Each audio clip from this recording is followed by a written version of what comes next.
अस्सलाम वालेकुम स्टूडेंट। तो स्टूडेंट हमने अपने लास्ट लेक्चर में ये पढ़ा था कि कोफाइनाइट टोपोलॉजी क्या होती है और उससे रिलेटेड हमने एक दो एग्जांपल जो हैं वो की थी। फाइनाइट सेट लेके भी हमने उसको प्रूव किया था और इनफाइनाइट सेट लेके हमने उसको प्रूव किया था। तो आज के इस लेक्चर में भी हमने कोफाइनाइट टोपोलॉजी की एग्जांपल ही करनी है। बेसिकली हम क्या करेंगे, हमने जो कोफाइनाइट टोपोलॉजी की डेफिनेशन पढ़ी थी उसको प्रूव करेंगे। हमने क्या डेफिनेशन पढ़ी थी? हमने ये पढ़ा था कि अगर हमारे पास x कोई भी नॉन एम्प्टी सेट हो और हम एक कलेक्शन लें टा जिसमें एम्प्टी सेट हो और x के वो तमाम सबसेट हों जिनका हम कंप्लीमेंट लें और वो फाइनाइट आए, तो फिर टा जो है वो x के ऊपर एक टोपोलॉजी बनाता है और उस टोपोलॉजी को हम क्या बोलते हैं? फाइनाइट टोपोलॉजी बोलते हैं। तो बेसिकली हम यही चेक करेंगे कि जो हम x की कलेक्शन ले रहे हैं जिसमें एम्प्टी सेट आ रहा है और x के तमाम वो सबसेट आ रहे हैं जिनका हम कंप्लीमेंट ले रहे हैं, तो वो क्या आ रहा है जी? फाइनाइट आ रहा है। तो क्या वो वाकई उस x के ऊपर टोपोलॉजी बनाती है कि नहीं बनाती? तो आइए हम चेक करते हैं स्टूडेंट। एग्जाम्पल और स्टेटमेंट क्या है स्टूडेंट? ये डेफिनेशन बेसिकली फाइनाइट टोपोलॉजी की लिखी हुई है। Let x be a non-empty set and consider the collection ta of subset of x consisting of the empty set and all subset of x whose complement are finite, show that ta is a topology on x। तो हमने prove ये करना है कि अगर हमारे पास कोई भी x नॉन एम्प्टी सेट हो और एक हम कलेक्शन ले लें किसकी? x की, और उस कलेक्शन के अंदर कौन से मेंबर्स हों? एम्प्टी सेट हो और x के वो तमाम सबसेट हों, all subsets of x whose complement, जिनका हम कंप्लीमेंट ले और वो क्या है? फाइनाइट आए, तो फिर वो जो कलेक्शन है उस x के ऊपर टोपोलॉजी बनाती है, कहता है ये शो कर। तो आइए चेक कर लेते हैं। अब टोपोलॉजी की हमने तीन कंडीशन पढ़ी हुई है। सबसे पहली कंडीशन क्या थी कि जो हम कलेक्शन ले रहे हैं उसके अंदर एम्प्टी सेट भी आना चाहिए और सेट एक्स यानी कि इस सेट जो सेट हम ग्राउंड सेट ले रहे हैं वो भी आना चाहिए। तो फर्स्ट कंडीशन हम चेक करते हैं। यहाँ पे लिखा हमने given that empty set belong to टा। ये हमारे पास गिवन है, यहाँ पे पहले से बाद में पता कि एम्प्टी सेट जो वो कलेक्शन में हम ले रहे हैं। देखो यहाँ पे लिखा हुआ है constant collection of tau of subset of x consisting of all the empty set of the empty set and all subset, यानी कि जो हम कलेक्शन ले रहे हैं उसमें एम्प्टी सेट का होना जरूरी है। तो ये पहले से हम कह रहे हैं, तो इसका मतलब जो एम्प्टी सेट है वो स्टार में क्या कर रहा है? पहले से ही बिलोंग कर रहा है। ये हमारे पास गिवन है। फिर क्या कहा था कि हमने x के वो सबसेट लेने हैं जिनका कंप्लीमेंट क्या है? फाइनाइट है। तो अगर हम सेट x का कंप्लीमेंट लें, ठीक है, तो वो क्या आएगा? Empty set. जाहिर सी बात है जब हम x का कंप्लीमेंट ले रहे हैं तो x को हम x में से क्या करेंगे? माइनस करेंगे, तो हमारे पास क्या आ जाएगा? एम्प्टी सेट आ जाएगा। ठीक है ना? तो यहाँ पे हमने यही लिखा हुआ है कि जब हम x का कंप्लीमेंट लेंगे तो वो हमारे पास क्या आएगा?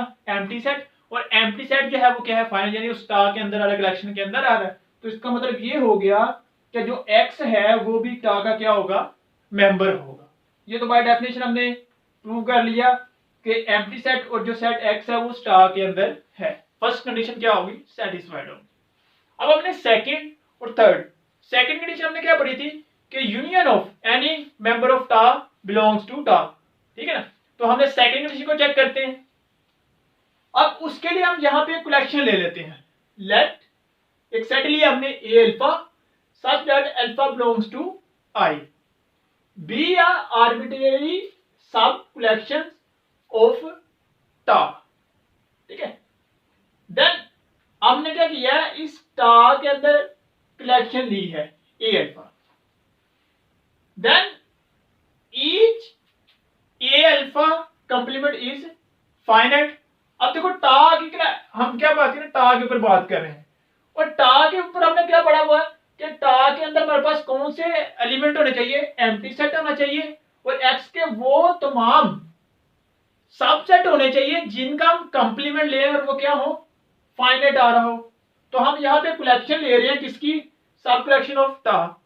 अब जब हम टा के अंदर एलिमेंट ले रहे हैं, इसका मतलब जो टा के एलिमेंट हैं इसके अंदर सिर्फ वही हमारे पास मेंबर है जिनका हम कंप्लीमेंट लेंगे तो वो क्या आता है जी, फाइनाइट आता है। तो फिर हम ये लिख सकते हैं, ये जो हमने कलेक्शन ली है ए अल्फा, अगर हम इनका कंप्लीमेंट लेंगे तो हमारे पास क्या होगा, फाइनाइट होगा, क्योंकि ये एग्जांपल में गिवन है। Since the intersection of any number of finite set is also a finite.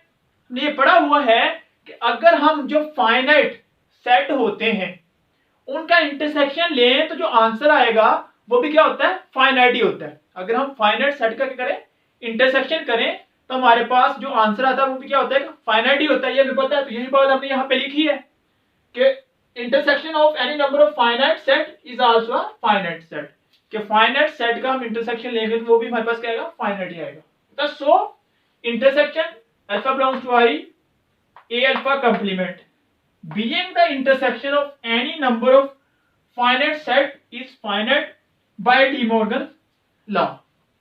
De Morgan's law से हम ये लिख सकते हैं कि intersection A alpha belongs to I, A alpha complement equal to होगा union of alpha belong to I A alpha whole का complement।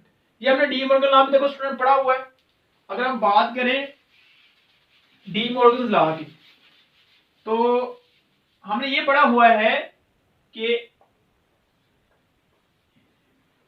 A union B का कंप्लीमेंट जो है वो इक्वल टू होता है A complement intersection B complement के। और सेकंड हमने क्या पढ़ा हुआ है कि A इंटरसेक्शन B का जो कंप्लीमेंट है वो इक्वल टू होता है A complement union B complement.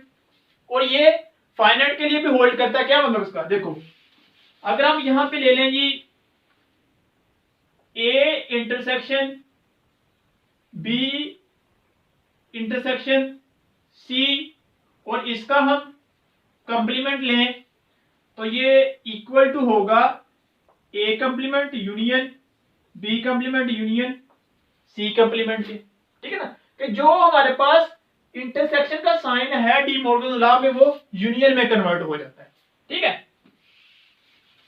तो यहां पे फिर हम डी मॉर्गन लॉ से अगर ये जो हमारे पास intersection A alpha belongs to I, intersection alpha belongs to I, A alpha complement जो है वो इक्वल टू उसके होता है union of alpha belongs to I A alpha whole का कंप्लीमेंट। कि अगर हम इसका कंप्लीमेंट लेंगे तो हमारे पास आंसर किस में था, इंटरसेक्शन में आएगा, क्योंकि वो इंटरसेक्शन में कन्वर्ट हो जाता है। अब देखो हमने ऊपर ये कहा है कि हमारे पास जो फाइनाइट सेट होता है उनका जो इंटरसेक्शन होता है वो क्या होता है, फाइनाइट होता है। अब ये फाइनाइट सेट का इंटरसेक्शन जो है वो इक्वल टू आ गया किसके, union of alpha belongs to I A alpha के। इसका मतलब ये हमारे पास फाइनाइट है तो ये जो इसका आंसर है ये भी क्या होगा, फाइनाइट होगा। अगर ये हमारे पास फाइनाइट है तो इसका मतलब ये किससे बिलोंग कर गया, ये बिलोंग कर गया टा में से। क्यों, तो टा में से हमने सिर्फ वही एक्स के क्या नाम है सबसेट लिए हुए हैं जिनका कंप्लीमेंट क्या होता है, फाइनाइट। तो यहाँ पे हमारे पास ये हमने यहाँ पे लिखा हुआ है कि ये हमारे पास क्या है, intersection of any number of finite set is finite. अगर ये हमारे पास फाइनाइट है तो इसके इक्वल जो आंसर आएगा वो भी क्या होगा, फाइनाइट होगा। अगर ये फाइनाइट है तो इसका मतलब हो गया कि ये जो है वो किसमें से बिलोंग कर गया, टा में से बिलोंग कर गया। तो यूनियन ऑफ सेकंड कंडीशन भी सेटिस्फाइड होगी कि union of any member of टा बिलोंग्स टू टा। आगे आगे थर्ड कंडीशन, थर्ड में हमने इंटरसेक्शन पढ़ना है, find the number of member of टा का अगर हम इंटरसेक्शन ले तो वो भी टा में से बिलोंग करता है। तो थर्ड कंडीशन के लिए भी हमने यहाँ पे लेट कर लिया है कि ए आई सच दैट आई जो है इसकी रेंज है हमारे पास greater than equal to 1 less than equal to n, be a finite sub collection of टा। ये हमने कलेक्शन ले लिया किसकी, टा की सब कलेक्शन, जिसके अंदर कौन से एलिमेंट है, फाइनाइट है। ठीक है, then each A I complement is a finite set. इसका मतलब ये जो कलेक्शन हमने ली है इसके अंदर जितने भी मेंबर्स आ रहे हैं हम उनका कंप्लीमेंट लेंगे तो वो क्या होगा, फाइनाइट होगा, क्योंकि हमने कलेक्शन ही एक्स की वो ली है, एक्स के वो हमने सबसेट लिए जिनका हम कंप्लीमेंट लेते वो क्या है, फाइनाइट है। तो फिर हम ये लिख सकते हैं the sins the union of finite number of finite set is finite.